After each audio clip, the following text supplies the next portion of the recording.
yes, it's the Hardcore Marketing Show. I'm Casey Cheshire, your host for this epic journey.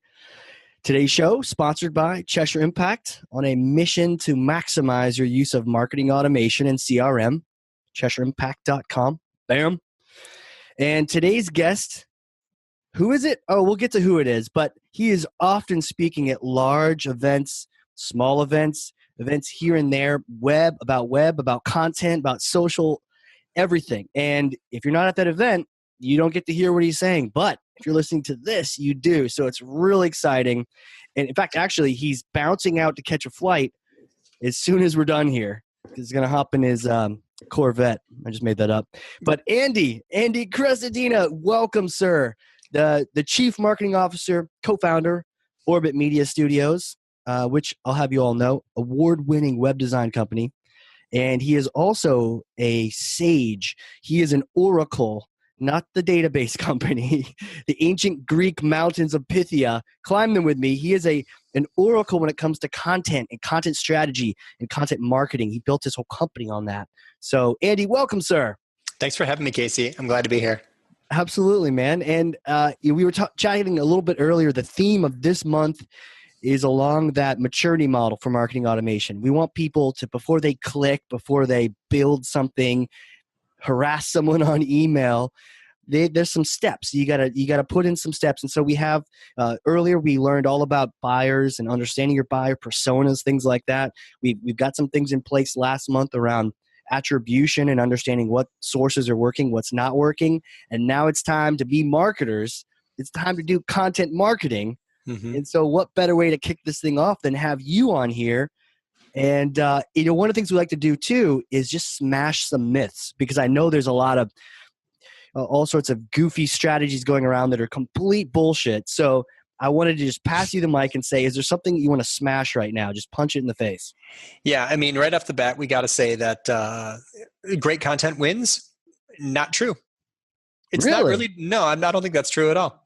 The best article will fail and get its butt kicked by a good article that has better promotion. So when we say there's content marketing and we need to make great content, it's actually the marketing piece that has a bigger correlation with success. So if there's one thing you got to debunk right away, it's the fact that just make something good and everything will, follow. Not so. So field the dreams, not true. If you build it, they will not come. Yeah, we knew it from that. Exactly, right? Interesting. Websites, yeah. So I would put it this way. Good content with great promotion will kick the ass of great content with good promotion. Interesting. Right? It's really the promotion job, the marketing job, the people who are the hackers at search and social and email that will get way, way better results than people who are just like the knowledge, the subject matter expert, or the best writer on the planet, or the person who can craft that message beautifully. Nope, they lose all the time to people who are better at the promotion side. Okay, so, but is there still a bar to hit on the content, or is it the biggest lever is on the promotion of it? I am not arguing against quality content, and I work very, very hard to create stuff that is useful. Sure. And it's a multiplier, right? If the thing is actually high quality, it's going to make all the difference. I mean, nothing will save a bad article. Okay, but you just put it well, right? Is there like a standard to which we must meet? A standard we have to meet to be able to get to that minimum requirement of having someone even care or read or stay. Sure. But I think that there's a lot of people out there that just talk about quality and great stuff and make something great, and that's all you need to do. I think that where most people fail is we can get into it. I think there's a lack of originality in a lot of ways. I think that there's a certain format for content that outperforms all the other formats. But where I see a lot of people missing is on the just basics, the promotion, researching keywords, understanding competition in SEO, target a phrase that you have a chance of ranking for, or headline authoring, right? It's like, this is what most people are going to see is the headline. So a lot of people don't work hard enough at the headline authoring. A lot of people haven't read the research about what actually gets the most traction in headlines. Are we trying to be purists? We're trying to be like content purists, like make this beautiful stuff and and be noble and yeah, it's marketing. But I hear if it's cliche, it's something you probably need to pay attention to. The idea of the subject lines, or yeah, if you add a number into it, it always gets people. But that's what everyone does. But is there that certain formula? What do you see on headlines even? Well, there's a guy named Steve Rayson who's the co-founder of BuzzSumo, and Steve did an analysis. He's like a statistician. Okay. Did an analysis of 100 million headlines. No kidding. Yeah. Him personally? Is he like a gray beard now? Yeah, he read them all and found the correlation between engagement and certain aspects of headlines. No, he uses R. It's like that statistician language. It's like a programming language. He finds correlations. Okay. He's BuzzSumo, so he has all the data. Right. And what he finds is that certain headlines get way, way more engagement in social media. And he doesn't just break it down by what words get traction or what numbers get traction, although he's got some of that. He breaks it down into trigrams, what 3-word phrases correlate with tons of shares, tons of engagement. And I'm going to read you a list of the 3-word phrases that get a disproportionate, let's do it. Massive amount of shares in Facebook, at least, right? He has access to all the social networks, Facebook and Twitter mostly. And I'm going to just go ahead and throw out this supposition that if they worked in that channel, they'd work with human psychology in general, and that they would make good subject lines. Okay. Or that they would make good title tags. What works in social will probably work very well in email. Okay. Might even be translatable into search. So these are the 3-word phrases. Will make you. This is why. Can we guess? The reason is. Are freaking out. Stunning photos, tears of joy, is what happens, makes you cry, talking about it, shocked to see, melt your heart. So it's like a clickbaity stuff, a lot of it. Yeah. And Steve asked me to contribute a quote to this article, and I made a joke at the very end. I tried to write a headline that uses them all. So here's the greatest headline in the world, or what we'll get to with sharing in Facebook. We can call bullshit on this immediately afterwards, but it kind of get it. This is what this would be the greatest, the most shared headline. Yes. This is why these 10 stunning photos will make you cry tears of joy. I almost want to click on that right now. So yeah, there's no value in that necessarily. Yeah, you know what? We're naming this episode something like that. We'll combine them all. You'll get amazing results. The other thing you find is length. The average headlines that get the most traction in Facebook are pretty long, like 15 words, 15-word headlines. So a lot of people are just not going to bat with enough ammo. Like bring the big guns and write you can actually use double headlines sometimes. It's like, 10 competitive analysis tools, 5, how to spy on your competition. Like you're doing AdWords, but in the title. Yeah. Yeah, exactly. Yeah. Use the AdWords skills. Exactly. Yeah. I love that. So yeah, like these are, it's the people who think this way who get way better results. What you and I are doing right now, we're attaching rocket boosters to that good article we just wrote. Right. I mean, we could write a great article and ignore headline best practices and get medium results. Get 5 views. Yeah. Or we could write a really good article. Of course, we meet the minimum threshold, and then we use every cognitive bias, every trick in the book, right? Use all the human psychology elements we can to maximize engagement, shares, clicks, likes, opens, rank, all those things, right? It's really a promotion game. How do you work that in your head? Because part of me kind of cringes inside. And we even say like the terms clickbaity. We think negatively of you write some clickbaity article, the 3 surprising photo. This is why the 3 photo. The 13 reasons why I have tears of joy watching Steve Harvey. Like we're just like, it's like intentional, and maybe as marketers we see it and we understand that it's a clickbaity thing, but perhaps not everyone else. Or how do you get your head around it, or do you just do it? No. My general advice is don't write clickbait. I'm not writing clickbait. I would never write clickbait. Clickbait's like a lie. Clickbait's when you offer value. That's a good point. Yep. It implies there's value and then there's not, and you regret clicking. Yeah, but true. But actually, I think that the number one trigram that gets shared the most in Facebook it gives us a clue. It's will make you. So it's indicating some value, or it has some specificity. It tells you that something will happen if you read this. It's like, you know, let's say we finish this piece and the best headline we can come up with for this podcast is something like, 5 tactics that will make you a better marketer. Right. We indicate a benefit. So indicate a benefit, be explicit, be descriptive, Right. longer, tell people more about why they should care. So no, don't write clickbait. And if you feel like you got to take a shower after you write your headlines, like don't use that headline. You feel gross. But be descriptive. Give Right. people value. And then if we're going to go one level deeper, I would say content that answers questions works great in search, and by meeting expectations.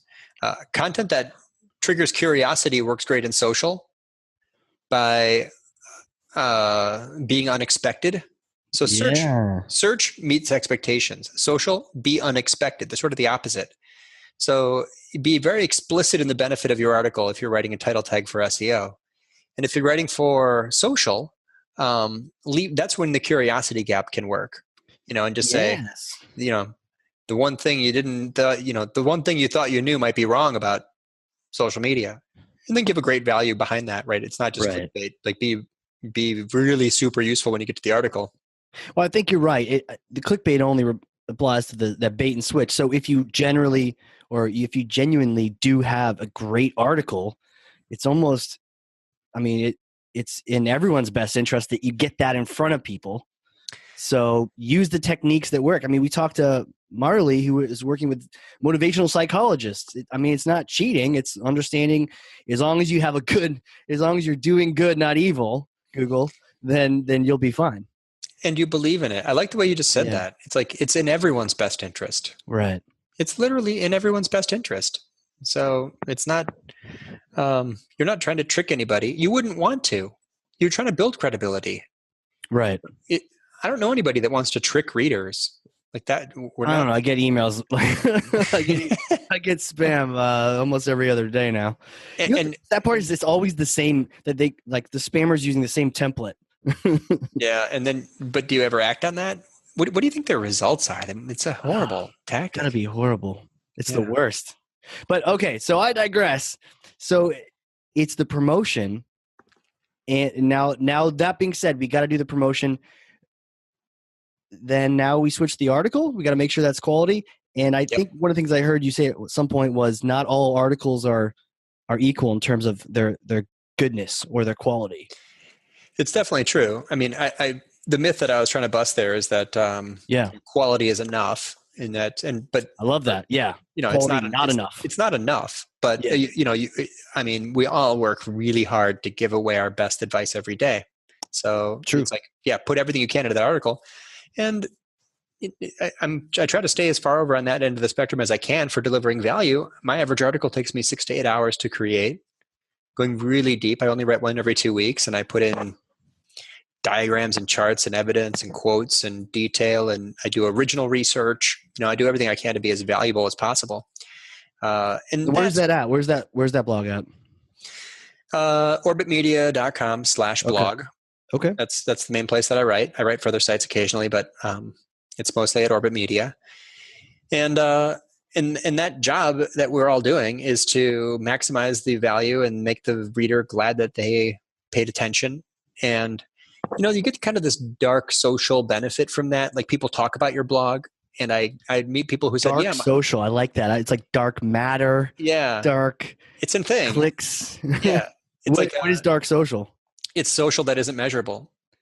So let's say, I read something like, okay, this article, this research by Steve. Wow. That was useful. I'm going to share that with you right now, Casey. There you go. You click on that link I just shared. Yep. Just shared it in the chat window here. Yeah, I shared it in the chat window. That's not measurable. There's no likes, right? So the number one channel for sharing is email. And that would show up as a direct, right? You wouldn't even be able to see what that is. It would show up as direct because it came out of this app. It came out of this tool. That's dark social. So referrals, word of mouth, email sharing, these aren't measurable or reportable or attributable, but you're going to meet people on the street who say, I started a new company and my boss told me to subscribe to your blog because that's how we train ourselves, is by reading your content. Right. Or yeah, my friend Yeah. How just do you sends me attribute that? Yeah. unattributable, dark social. Dark. Yeah. Dark matter. It is. It sounds cool, right? It does sound cool. At first I was thinking like it's Darth Vader, tweeting. It's like Dark Social, but I get it's not, clearly it's not. Darth social. The real Darth Vader. Yeah, I like that. Darth Okay. Maul, Darth social. So now, are there any other myths you want to smash before we start picking these things apart? Boy, there's a lot. I know. I realize it's like I've asked Elon Musk to describe, orbital velocity of rockets, but I asked it anyways. So yeah. what's kind of triggering you lately? Just you're seeing it out there, and people are just sort of propagating the, again, dark social. They're sharing the same Right. junk that doesn't really. Well, a lot of people don't realize this, but or it's not as obvious. You don't hear this much. Social media visitors are extremely low quality. Interesting. They never become leads. Really? Almost. I mean, in a B2B context, you're kidding yourself if you think that social media is driving leads. Go look at the conversion rate. Especially from Facebook. I know, exactly. Yeah. So the benefits of social media for a B2B marketer, and a lot of our listeners here in our space, like me and you, we're B2B. Yeah. Those people need to use social media for networking. Social media is an amazing networking tool. It's good for outreach. It's good for finding finding journalists and bloggers and contributors. Now, where other stats? Was this from Sumo? Like, where did you get this? Because you basically just gave depression to everyone that's in a social job description right now. Well, I love social, but not for demand gen. Not for demand gen. Not in B2B. Yeah. So I mean, I can't remember ever filling out a form that I. Not likely. Well, the data is in all of our analytics. So go to assuming you have GA set up properly. Sure. Go to acquisition, all traffic channels. Yep. Now you're looking at your default channel groupings. Now click on social to drill down to the social networks. Sure. To drill down from the default channel grouping dimension, and for social is the networks themselves. Your social network, scroll over to the right and ask yourself what percentage of visitors take those actions.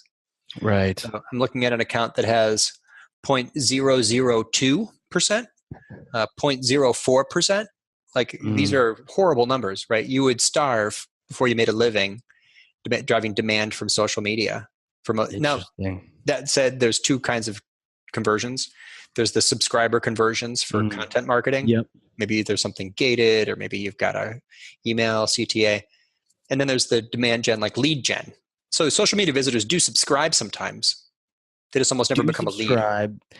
Now, I mean, a lot of folks, you fill out any one of my capture forms, you're a lead now. Immediately getting called by sales. Okay. Yep. So that's the definition of lead, right?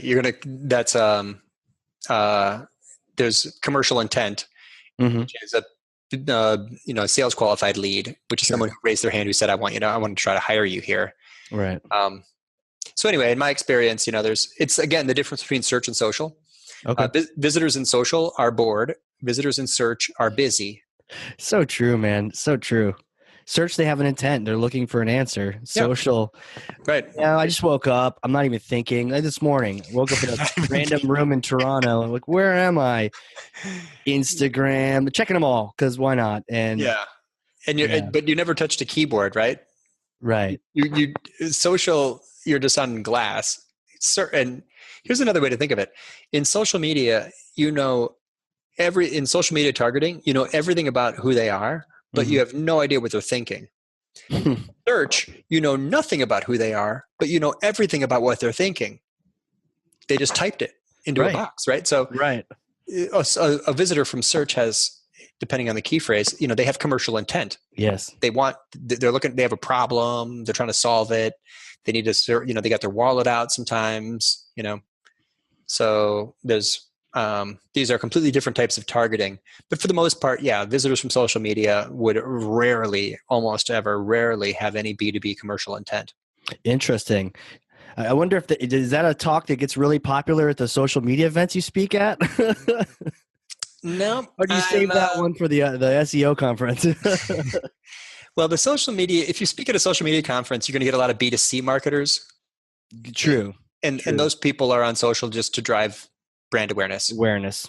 So Yeah. any traffic is a success, Right. or even no traffic, just an impression. Just seeing it. Yeah. Yeah. So, but you and I are B2B guys. So We are. Yep. For B2B, I emphasize the network. And actually at a social media conference, it's the same message. B2B, I emphasize networking.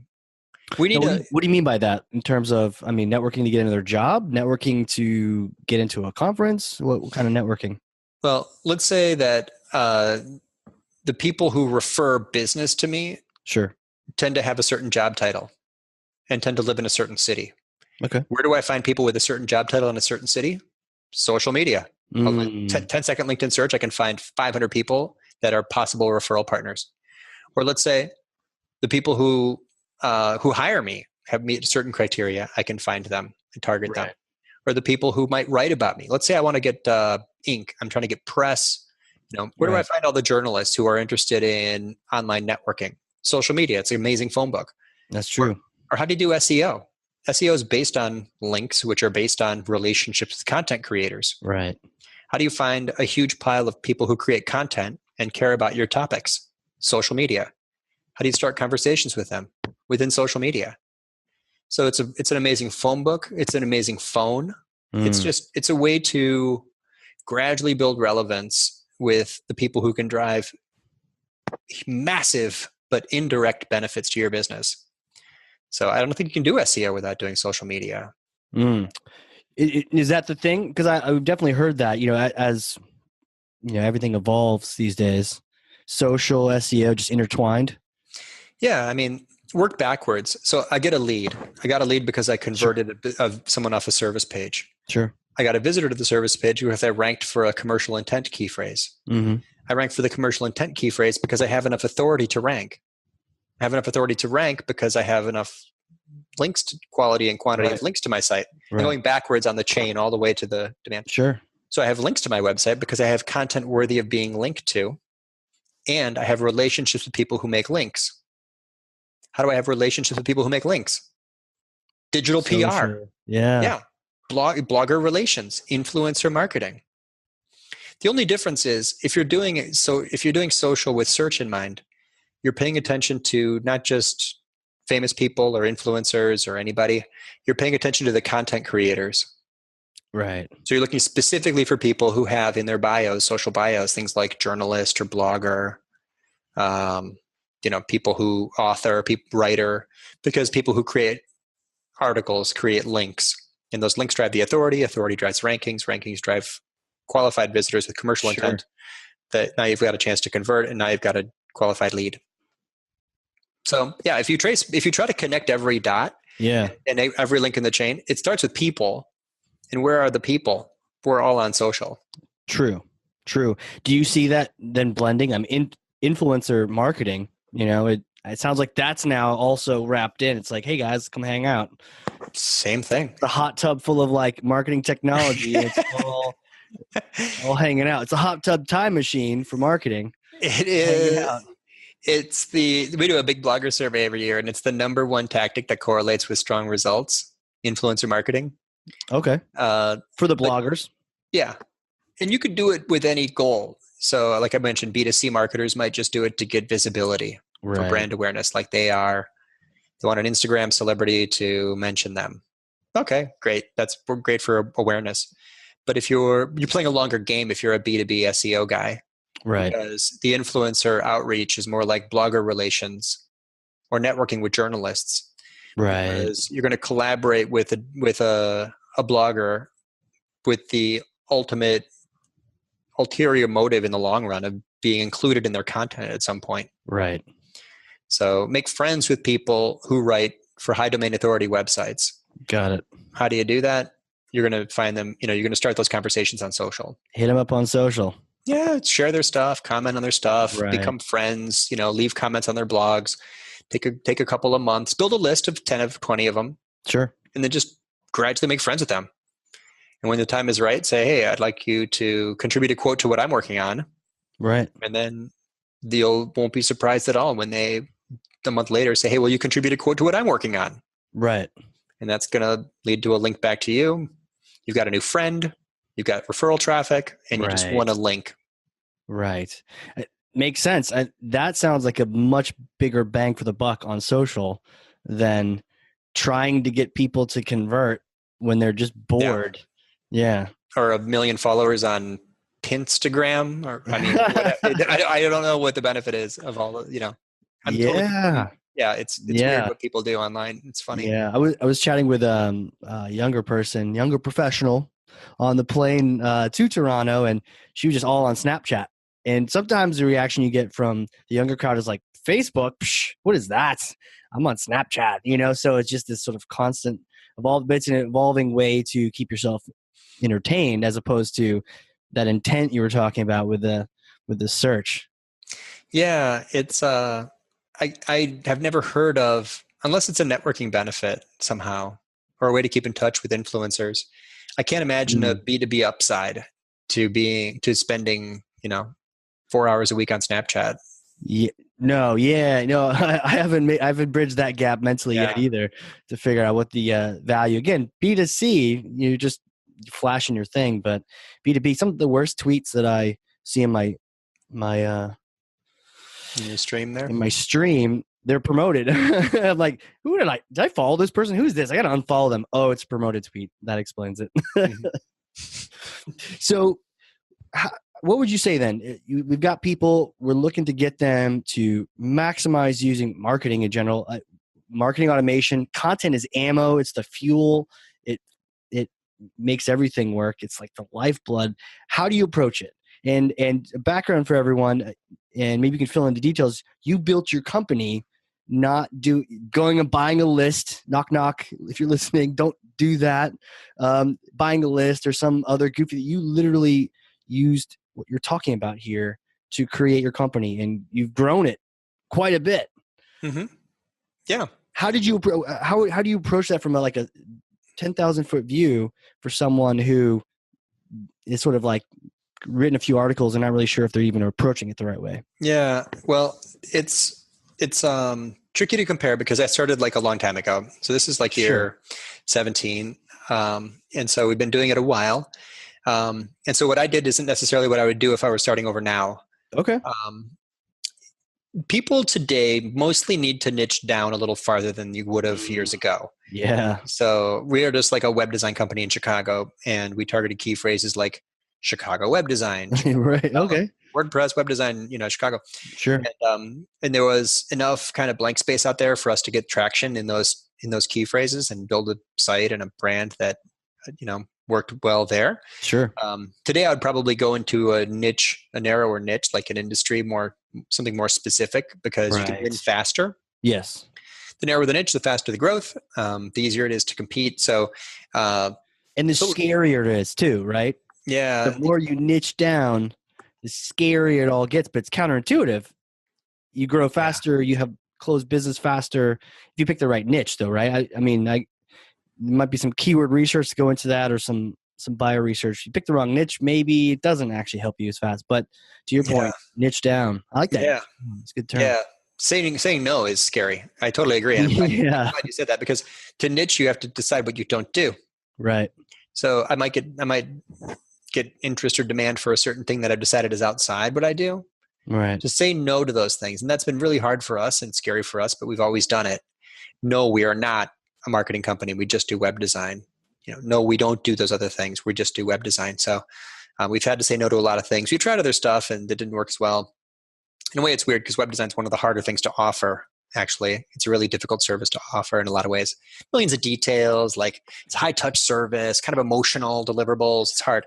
But anyway, it's what we so do. Hard that has been one of my easiest no's. Hey, Cheshire. Do you do web design? Hey, we'll help you with landing pages. You want your whole website done? Nope. Sorry. Yeah, because what I can't stand is that blue. Could you make that blue a little different? Maybe a little more like a cloud blue. I can't. No. Oh man. Go talk to Andy. Call me later. I'm going to go one level deeper on that before we go talk more about what to do now. But the problem, you nailed it, because the problem is opinion. Web design clients have a vision in their mind that isn't based on data or hypothesis. For sure. They're not asking to experiment, with Gut. one creative or another. Yeah. It's like, it's everyone, they need to have a feeling when they, when they open their site or when they land on their page, or when they see, when their design deliverable Right. presentation meeting. So yeah, it's, the unicorn client out there, the dream client would be the client that says, together we believe that this headline on this page will generate demand and rank in search. Why don't we try that and see if it worked? And if it doesn't, we'll iterate by updating it after it's live.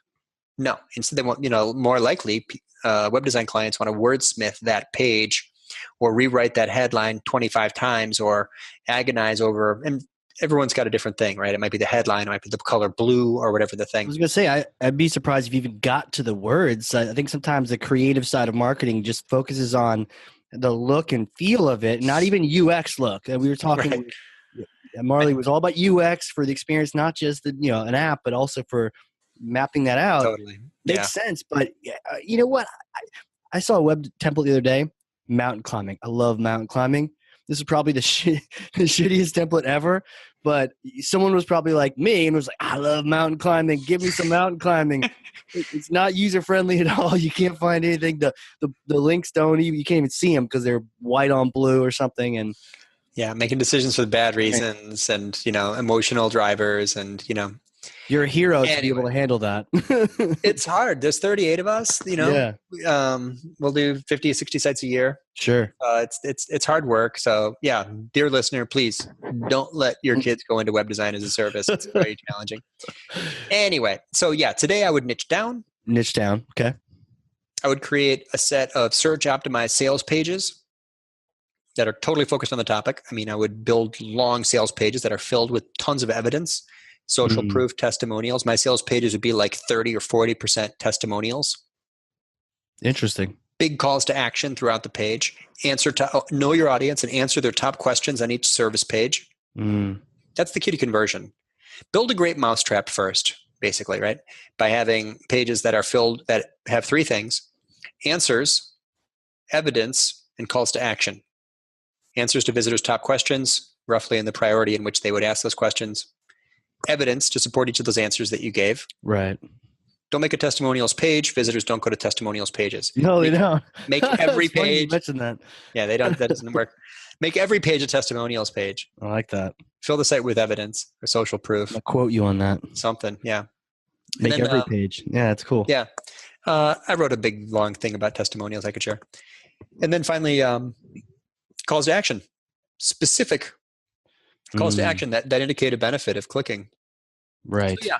So these are, now you've got high converting sales pages, service pages, product pages, and those might be also optimized to rank if possible. Sure. If you understand the competitive landscape enough to choose a phrase that you have a chance of ranking for.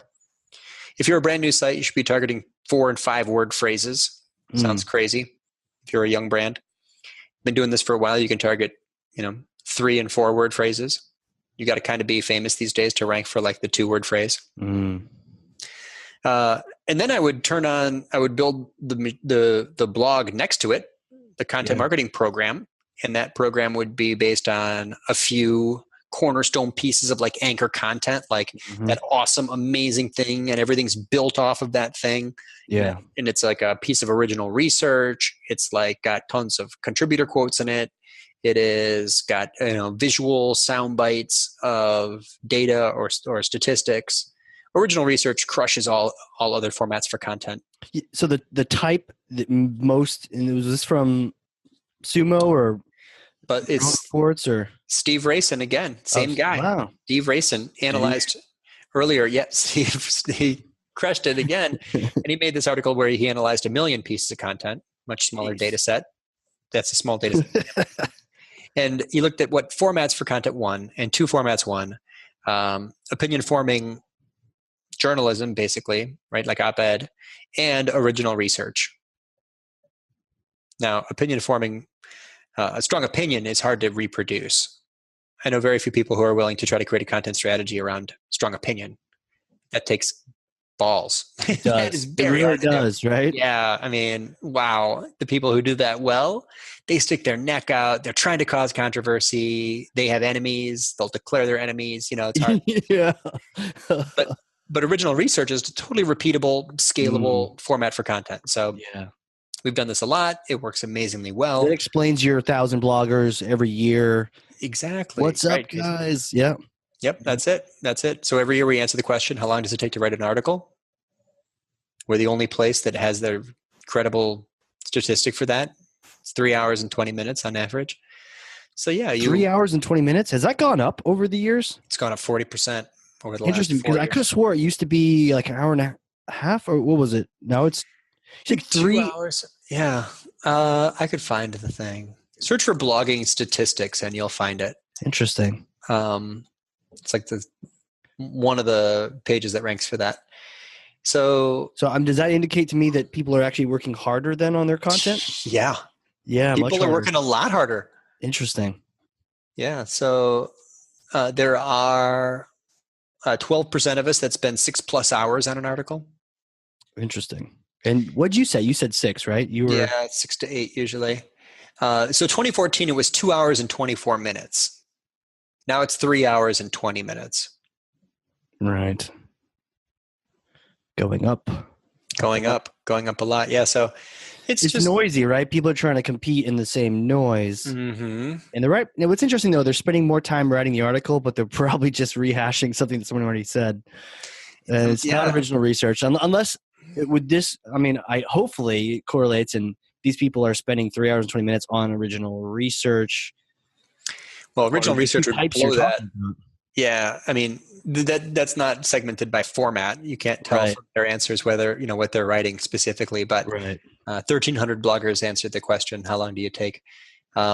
This piece itself of original research is like 150 hours. Right. I spend on getting the blogger survey. Yeah, doing all the outreach. Gathering up all the data, analyzing the data, creating the graphics for it, reaching out to influencers for their contributor quotes, which again is another trick, right? I'm using influencer marketing and networking. Yep. So, and if I'm quoted in something, I'm for sure going to promote it because I like the fact that my name's in it. Yep. An ally in creation is an ally in promotion.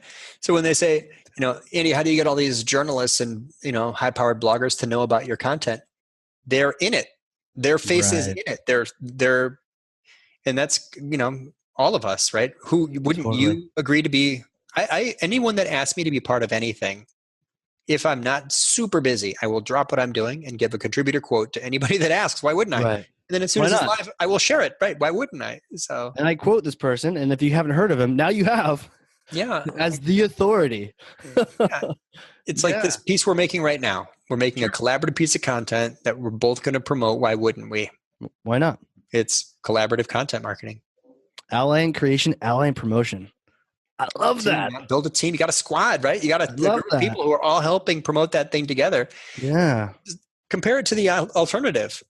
I write this thing in the dark. No one knows it's out there. It goes. I don't credit anybody. Yeah. And then I hope to build an audience after it's published. No one promotes it. You're self-serving. Yeah. Instead, we should be kind of creating our stuff in public. Right. I'm thinking of writing this thing. Let me get some feedback from my friends on whether this is a good topic. Now they know about it. When it goes live, I'm going to let them know that I've did it. Right. And they're in it. They're in it. Yeah. Quote them. Contributor quotes are really powerful marketing. That's interesting. You know what? That's an advantage. So the people listening to this get that advantage. The people that don't are spending it 3 hours and 20 minutes.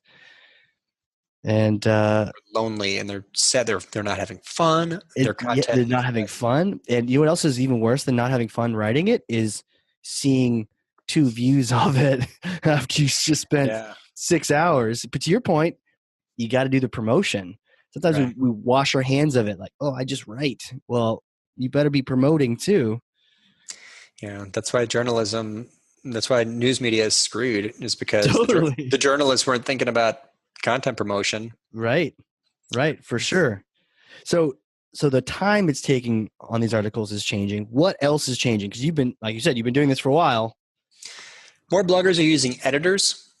More bloggers are checking analytics. Really? More Well, bloggers are. analytics, that makes sense. More so than normal? To find out what It's works and what it's doesn't? creeping up. Yeah. Okay. Bloggers are writing longer. The average blog post is now 1,142 words. 1,100. That's up from 800. That's a Oh, pretty big wow. increase. Yeah. That is an increase. Yeah. That's 41% longer.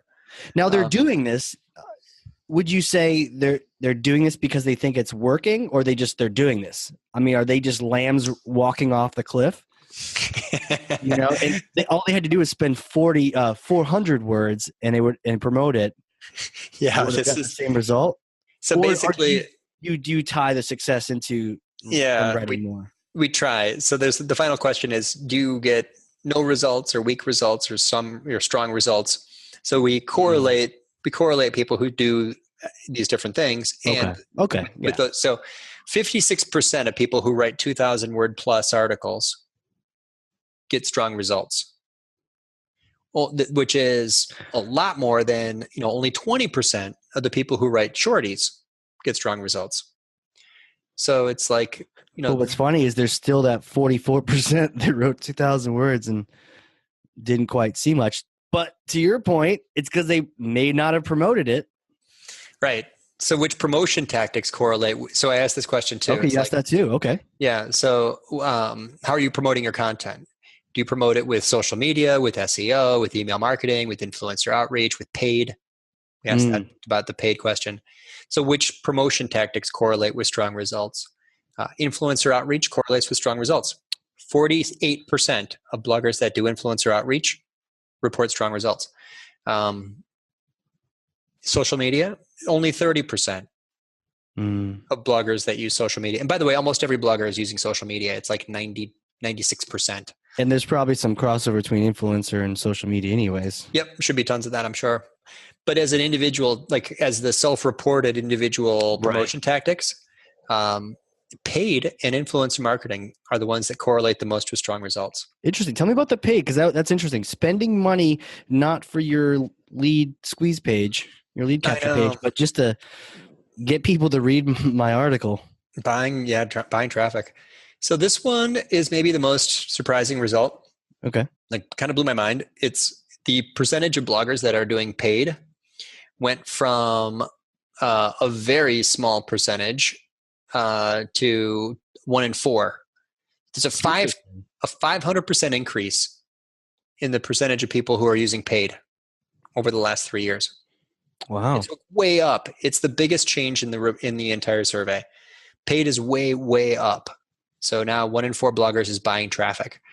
So stock tip. Interesting. Buy Facebook and Google. I mean, it's very obvious that the digital giants are intermediaries that are pushing us toward paying to access an audience. True. Which means we should be in love with email because email doesn't have a company. Build our own audience. Yeah, the whole thing with Facebook. Oh, yeah. Create your whole community on here. Oh, you want to talk to them all? No, that's extra. Yeah, got to pay. JK. So that's the gist of it basically, is that more people are paying for traffic, but they report strong results.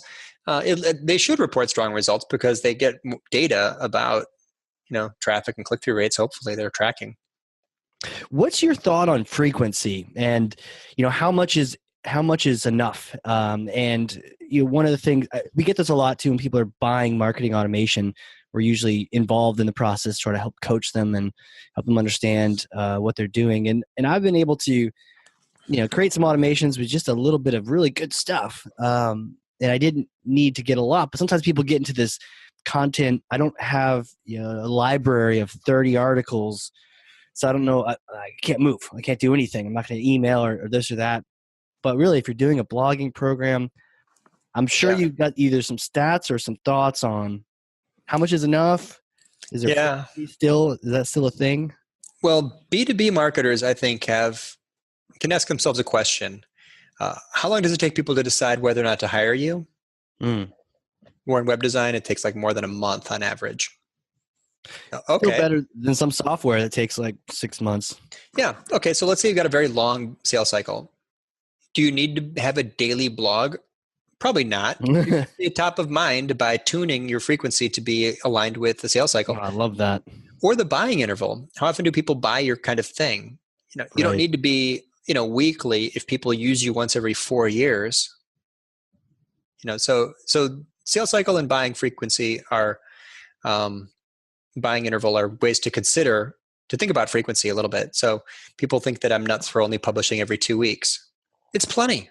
It's enough. Like I can stay top of mind with that in terms of supporting sales. The survey does show that frequency correlates with success. And the more frequently people publish, the more likely they are to say they got strong results. It's scary, but is there a curve to that? Is there a straight point line. where that really? So Yeah. you go crazy, you're more likely to get the crazier results. Do the daily thing. Daily, multiple times a day. People who publish, the more people publish, the more likely they are to say they get results. Now, there's extreme examples For out there. search, right? Yeah, for search. Obviously we're not. People listening, don't click your send button on email multiple times a day. You're going to get unsubscribed.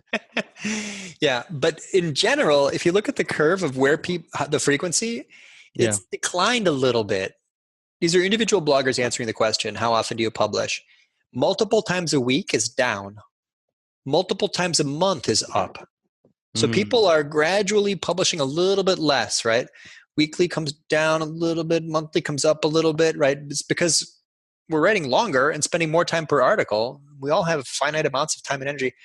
So yeah, I think that whatever you can do consistent. So generally speaking, monthly is the minimum. Weekly is amazing. Whatever you can do to be consistent at that minimum level of quality, like we were talking about. Right. Probably we should all be weekly or bi-weekly with really good stuff. Right. And spend more time promoting those things, right? More than half the job is promoting it. So it's not just about pumping out, you get better results if you quit pumping out a medium quality blog post every other day and write something that's higher quality with better promotion efforts once a week. It makes a lot of sense. Shift that, less frequency on the actual article, more emphasis on the promotion. Yeah, you don't need something. I mean, the internet's not waiting for another medium quality blog post. You're not helping anybody. Oh, man. Yeah. Why publish another so-so thing because it's Wednesday and your calendar said you've got to do it? Right. Dial back. I would suggest most people can get better results by dialing back their frequency, upping their quality, and burning way more calories on the promotion side, or even just going back and updating older content. Actually, if you've been doing it a little while, that's one of the killer tactics is updating older stuff gets you great results. Now you're writing this yourself. Is your company, are they doing this as well? Or are you the sole? It's almost writer? It's not a single, it's a multi-author blog. Sure. But most of the other contributors are guests. Oh yeah. The only other writer here is a man. Of course. Yeah. So we publish weekly. I publish bi-weekly, but at the intervals we have other people who write. The newsletter is we only send an email every 2 weeks, which is very low frequency compared to some. But most of these articles that I write are optimized for search, right? Which is how, and we were talking before the show, we're driving more than 1 million visitors a year. Right. I have a bi-weekly newsletter, and I'm driving 1 million and 2 unique visitors a year. Like that's actually kind of a lot for a relatively low frequency. It is a lot. When you mentioned 1 million, I was like, damn. Yeah, but that's mostly from search, right? It's years of optimizing. Years of optimizing for that search. Yeah. So at any given time, right now there's 24 visitors on the site. They're reading all these different articles on all these, search optimized topics. So that's, it's hard work, but we put a lot of emphasis on the promotion side, distribution side.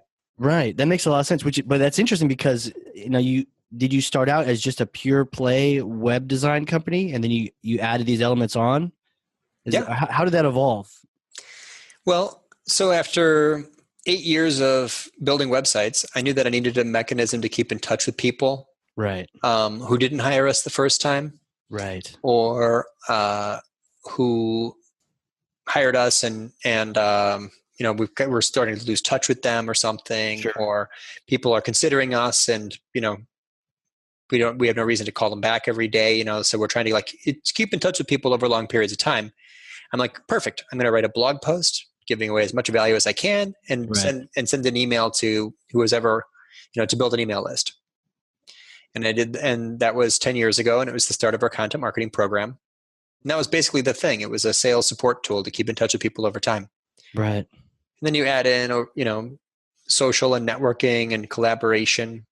And then you add in more keyword focused articles. Right. You add in some of the marketing automation type tactics like converting email addresses off of articles, and just build that ecosystem. And then we've got a podcast. We do monthly events, live events. We have an annual conference. So you kind of build off of You that. got a podcast? I do, but don't tell anyone. Okay. I like it's a secret. I don't want people to know. Okay, I won't tell anyone. No, I'm joking. I'm teasing myself because it's very poorly promoted, right? Like I'm not doing the job I'm talking about. To your the point. podcast. Yeah. Well, we can always analyze and fix some of the things we're doing. But I hear you, right? Okay. Make sure we promote it too. Interesting. Yeah. That's great. I like it. It's it's not an interview show. It's just me and a buddy, and we it's like a short. Out. Yeah. We break down one topic. It's like rapid fire. It's like 22 minutes or sometimes a little longer.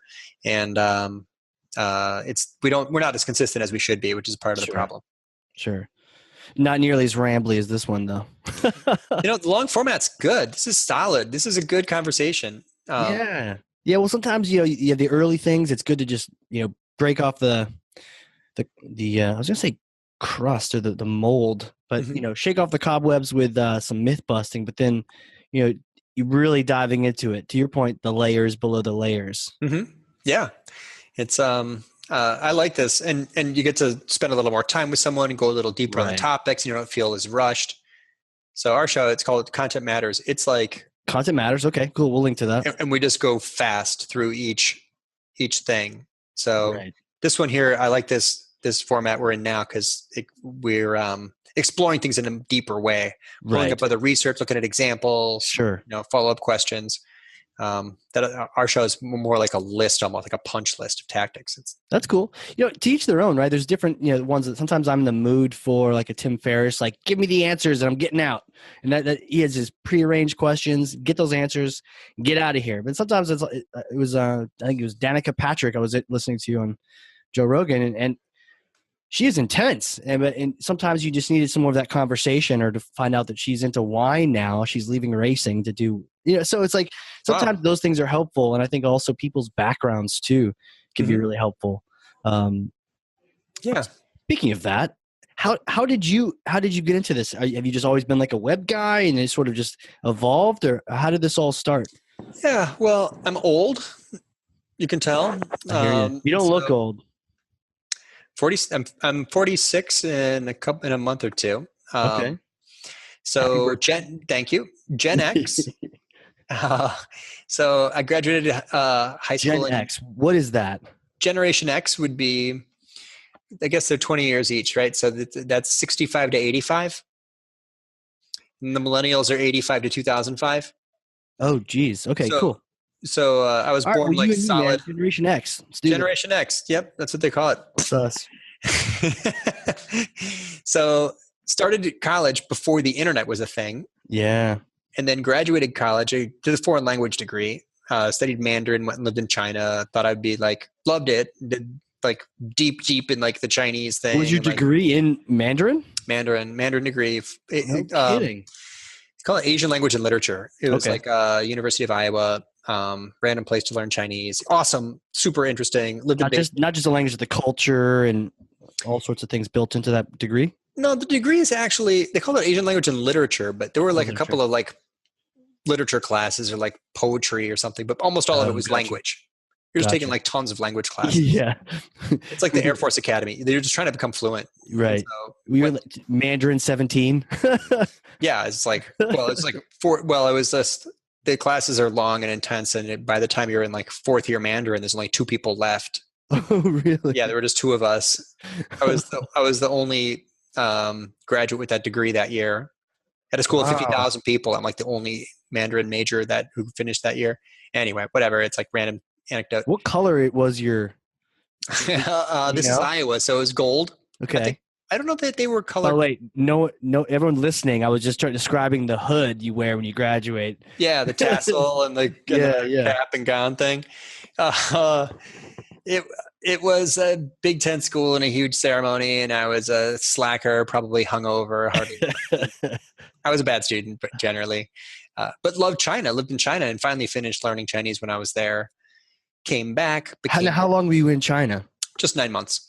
Okay. It was not even a year. I was gone for a year, but the last 3 months of my trip, I was traveling. So I was like studying. I mean, that's awesome. And some people talk about wishing they did that. Yeah, I mean, it's like to do the solo backpack thing around the world is a good experience. I was basically, it sounds romantic. I was like food poisoned and sunburned and like it's not all horrible shape by the time I got back. Like I was like strung out. Just I was that's like the real side, right? Like hardcore. This is how it really is. Yeah, get off a bus in southern Morocco and everything's closed and some random guy lets you sleep on his roof and you wake up and you're dying of thirst and there's the Sahara Desert and you're, the yogurt tastes spoiled, but you drink it anyway. It's like, where am I? Like I was broke. I was broke and skinny and food poisoned and sunburned, like walking around North Africa in like 1996. Like, where am I? Like I had no money. I was kind of a wreck actually on that trip. It was amazing. Don't get me wrong. Like, you started out in China. You ended up in Africa? No. Well, okay. So it wasn't like, I wasn't like walking the whole time. My mom got me. So I had like a graduate. I'm a little lost, guys. Where's Manchuria? No, this is Africa. Right. It was. I rode a horse across Asia. Yeah. I had a ticket, an around the world plane ticket, which they maybe still do. And you can get on a plane and go anywhere you want as long as you keep going in the same direction. You can't go backwards. Oh, I gotta do that. So that was what I was up to. But I didn't have any money really. I was staying in hostels and I was traveling by myself. So I was always trying to stay in the cheapest place I could. Sure. So I'd get off the plane in Morocco or Egypt or Spain or wherever and just go to, I was like in the little hostel room with all the other backpackers and then walking around myself, whatever. It was cool. It's cool for a while. It's certainly not staying at a, 4-star It was Hilton. No, I was not. I didn't stay at any hotels. Right.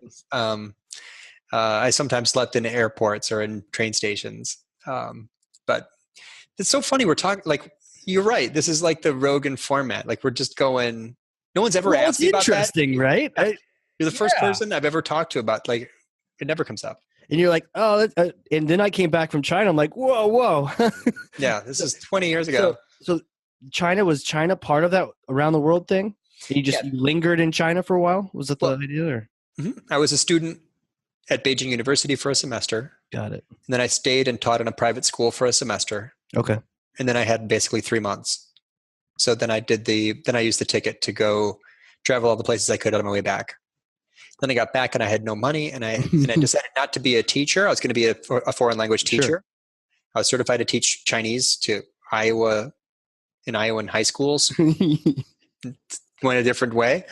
Lived in my mom's basement. Got a job at a Barnes and Noble. Okay. Before long, I found a job as an IT recruiter. So I started placing. Hey, I've done that. Yeah. Okay. Yeah, it's like that. Was it just what were you recruiting for? Database administrators, system admins, VB programmers, all kinds of. This is like Y2K. This is late 90s. Yeah, so, for me it was ETL, like going from one database to another, finding Oracle guys or Informatica, folks like that. Yeah. Wow. Yeah, it's a good business, but I wanted to make so basically, here's the full circle story. Yeah. I wanted to make something. Right. It's not creative. No, it's not. No, you don't make anything. You're just negotiating with people constantly. Yeah. How much do you want an hour? Yeah. That guy had that job. Now he works over there. And I made a commission when he changed jobs. Yeah. They already have jobs anyway. It's not like you're doing any humanitarian service, like helping people find jobs. But at least they want to talk to you, right? Cold calling, no one wants to talk to you when you're calling. Yeah, who's calling? Yeah, so-and-so. Okay, what do you want? Well, I may have a job for you. All right. Well, hold on a second. They nervously scramble to find a Right. location. Yeah. Yeah. Exactly. It's they take the calls. So how'd you get into web from there? Well, I was making personal projects at night. Yep. My friend and I had tried to start a company that did interactive comic books. Oh, cool. Totally silly. Did not succeed.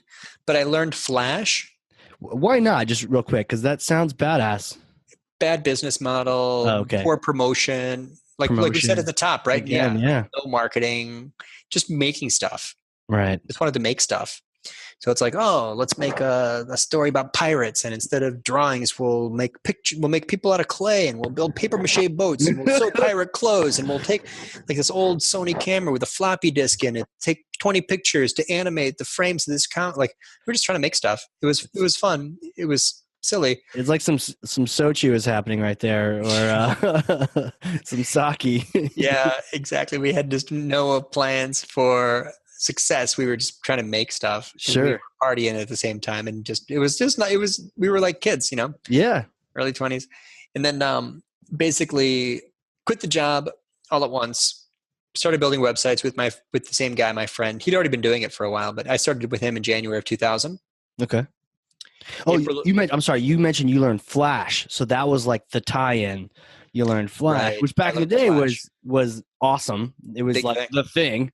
It was a big A lot thing. of people built websites just out of Flash too, which now we cringe, But we built a lot of Flash websites. In analytics that have a bounce rate of 100%. Yeah. Nothing was trackable. Nothing was trackable. And then finally started the web design company, and then learned SEO and analytics right away. Yeah. Started learning it then. So I've done 18 years of analytics and SEO.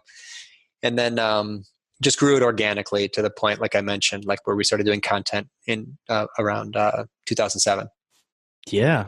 I got to ask, have you done any Chinese websites? No, I don't do anything with Chinese almost. It's a shame. I would love to. I have a conversation in a restaurant every, a couple times a year, but oh, cool. You gotta keep going, right, with it, or maybe it's already hardwired after 17. I think it declined and then it stabilized. Mm-hmm. It's like I sat next to someone on a plane on the way to a conference. I was sitting next to this old lady and we talked in Chinese for like an hour, and it was great. Oh, wow. Yeah, but no, not really. But Casey, you've done. How do you get go from mountaintops to digital? You're yeah. Well, I was just gonna say on the language, I didn't get that far in Mandarin, but I know one sentence. But don't ask me. We'll talk about it later. But I did pick up Arabic when I was in Iraq. Wow. And no one was like, "You need to learn this." I just wanted to learn it so I could read signs or talk to people, and it was really cool. And now you can appreciate this. If the letters are not English, you've got several steps more than your friends learning Italian and Spanish and French, especially if it goes in a different direction, right to left or left to right. But I really enjoyed it, and I got to being about, I don't know, I'll give myself too much credit, but maybe like a second grader. Cool. Reading and writing. Wow. But I didn't have anyone to keep it up with. So, but every now and then I'll bump into someone, and also the dialect too. Iraqi Arabic is much different from all the ones. So I would sound like an Iraqi if I talk to anybody, as opposed. Yeah, I was going to say that you've got that Iraqi accent. I heard that right away. Thank you. Actually, I don't know if that's a compliment, but thank you. No, that's cool. I never knew that. So there's different. Chinese is kind of the same. I sort of have a Beijing accent in Chinese. Okay. Yeah, no, with Arabic, Lebanese is, well, everyone has their opinion, but I have a friend from Lebanon, and I've heard different versions. Lebanese to me sounds like Elvish. It sounds like that really amazing kind of flowy. Yeah, you're like, ooh, this is kind of neat. It's one step removed from Tolkien, and I like it. Whereas, and a lot of people feel that way. But I'm sure they all like their own dialect, but no one really has a problem with Lebanese. Iraqi Arabic, and again, people burn me on Twitter, but it's almost closer to German. It's much more staccato. It's not as flowy or eloquent. It's a little bit harsher. And so you spot it in and I always liked learning the slang too. I never liked learning, you could learn MSA Arabic and sound like you're a textbook, then everyone knows you're a textbook and they don't quite understand you. So I always like learning the local slang. And, but But yeah, for me, I didn't get to the point where it was so ingrained. But every now and then, we'll sling a word or two, and it gets kind of fun. Very cool. Actually, you mentioned the conversation with the lady on the plane. I had one on a street corner. Is a lot shorter. It wasn't a whole plane ride with a lady, but I was guarding a corner of this particular street intersection. Nothing's happening, but we're just there to make sure nothing's happening. And there was a father with his son, a local, and they were looking at the trucks. 99.9% of people really liked us and were really, really friendly.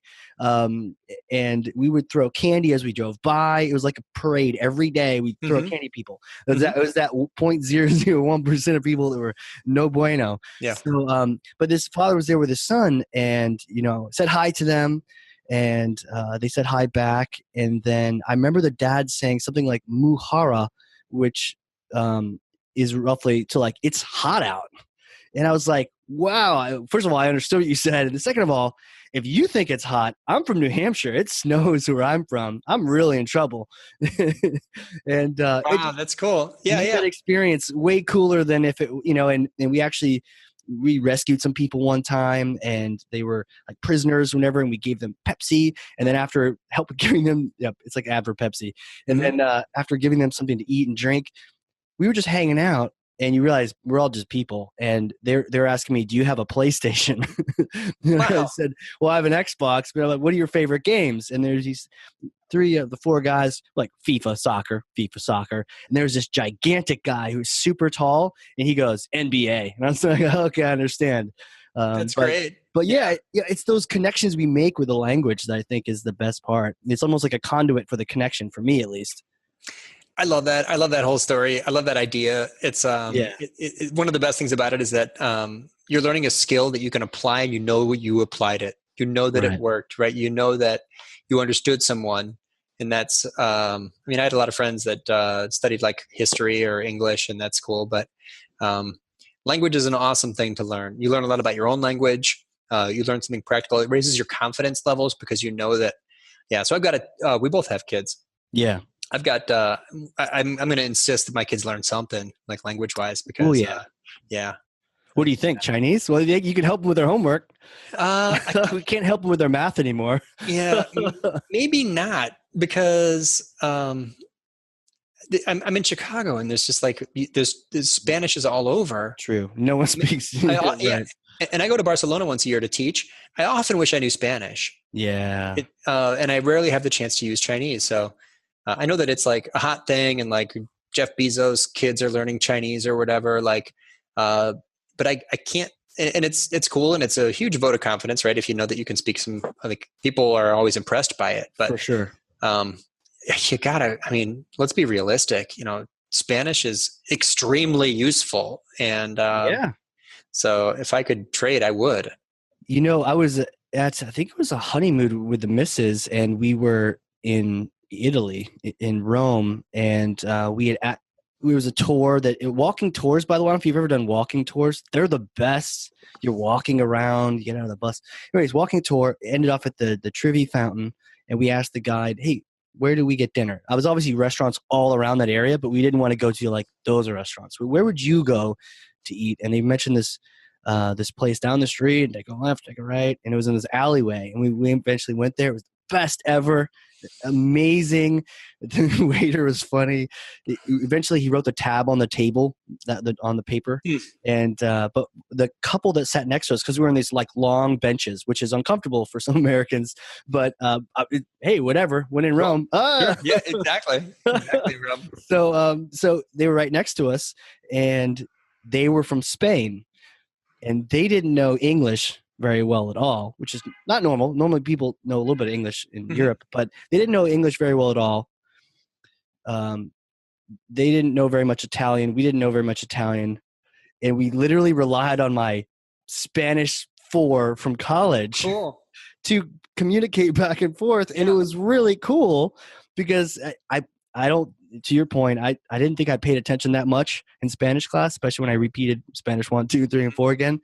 But I apparently had, and we were able to really bond and communicate with these folks from that country. So it was really cool.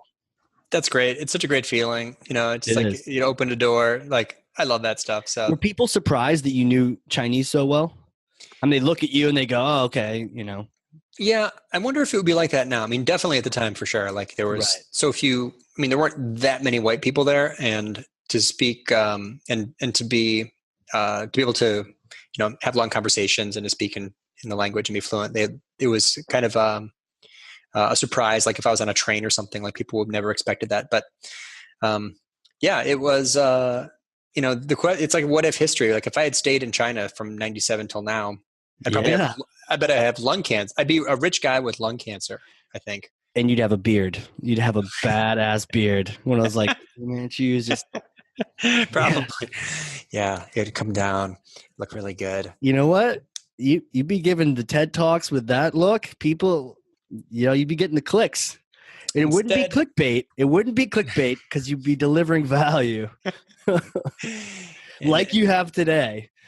So, well, hey, one of the things I wanted to do was, where you mentioned your blog earlier, maybe just throw out some links, some Twitter. How can people contact you? And again, your group, URL, and it's web, it's SEO, it's social as well. Or what do you guys? Web design is the core, but there is a small group of people that we do some consulting for. It's got to be a really specific thing mostly, but we do work with select clients on like digital strategy, which is SEO and CRO. It's search optimization and conversion optimization. But cool. We're a web design company in Chicago. The blog, there's a book, Content Chemistry. Yes, I saw that. Yeah, maybe just what's the? Content Chemistry, cool name, but what's in it? More of what we've talked about today, or? It is filled with charts. It's the illustrated handbook to content marketing.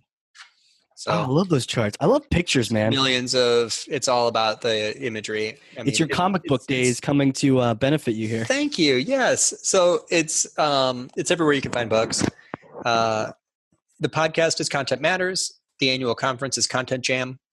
But mostly people find my best advice on the blog. So if you want, we can share a link to the blogger survey, which I can send you a few things, and if you want, you can. Yeah, no, we'll put it on the show notes so people can link to it, and the show notes will be on hardcoremarketing.com.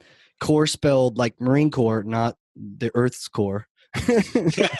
And okay, cool. And so, best way to contact you, I guess you've already said different locations, but Twitter. What's the?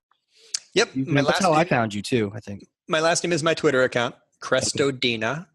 Spelled like it sounds. That's a cool last name. What is that, Italian? It's Italian, but it's a long story. I'm not Italian at all. We don't have to get into it. You got a flight to catch, so let's get you out of here. Yeah, but and then LinkedIn is a good network if you want to find me. Find me on LinkedIn. And people should probably say something polite and nice to you, or maybe the fact they heard you on the podcast, not just send them an invite to connect. Well, or if anyone wants to collaborate, send me collaborate. Yeah. If I can contribute a quote to anything anyone's working on. Totally. Find me, Andy@orbitmedia.com. There's my email. Drop me a line. I'm happy to contribute a quote to anything relevant to anything we talked about. That's the most fun you can have in content is collaboration. 100%. What was that? Ally in the creation, ally in the promotion. Exactly right. That's what we just did. That's what just happened. Yes, that's what we just did. It's just a super meta. It's the we're talking about what we're doing. It's so cool. Excellent. Well, man, thank you so much for coming. We'll have to have you come back on here and hang out some more, and we'll just deep dive and maybe we'll do a little more Mandarin. And this was fun. Any parting shots? Anything you want to leave us with?